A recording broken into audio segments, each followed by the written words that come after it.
taliyaha saldhigga Wajaale Kaysa Suudi Caraale ayaa ka hadlay khamri fara badan oo ay soo qabteen ciidanka booliska Wajaale kaasi oo dhan 3 foosto oo khamri isla markaasina noqonaya kii ugu badnaa ee ciidanka boolisku ay qabtaan. Taliyaha saldhigga Wajaale oo arrimahaasi ka hadlaya ayaa waxa uu yiri maanta waxaanu qabanay oo halkan ku qabanay godka carrada khamrigii ugu badnaa ee soo maray Blaze abid khamrigaas oo dhan 657 litir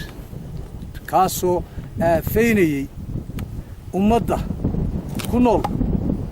Hargeysa Burco Berbera Gabiley aafeynayay waxaana keenay oo dalka soo galiyay waxa keenay oo dalka soo galiyay waxa weeyaan gaar ximaar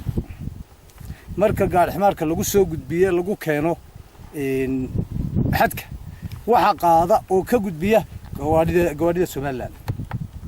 khamrigaasi waxa aad nooga taageeray oo aad aan ugu mahad celinayna dadweynaha godka carrada sidoo kale taliyo waxa uu digniin u diray gaadiidka iyo dadka ka ganacsada waayahay hadda waxaan digniin culus u jeedinayaa maanta digniin culus waxaan jeedinayaa dhammaan gaadiidka ka ganacsada iyo gaadiidka qaada dadweynaha la macaamila inaan mar quraatan sanayn daalayn caajisayn hawsha aanu wadnaana ay tahay mid soconaysa kuwa soo yimaada had iyo jeer Wajaale intay tagaan habeenkii qaada subaxii qaada kolba saacada ay soo iibleeska shaqay kuma qayin ayay naga hoos qaadaan gabagabadii waxa uu ka warbixiyay xaaladda nabadgelyo ee degmada Tog Wajaale xaaladda nabadgelyo ee magaalada Beryahan aad iyo aad bay u wanaagsan tahay waxa weeye sidii bariga hore waxa laga maqli lahaa waxyaaba laga maqli lahaa dhibaatooyin dhacay dilkii dhacana si yar dib yar u dhameeyay kii dhacaba si yar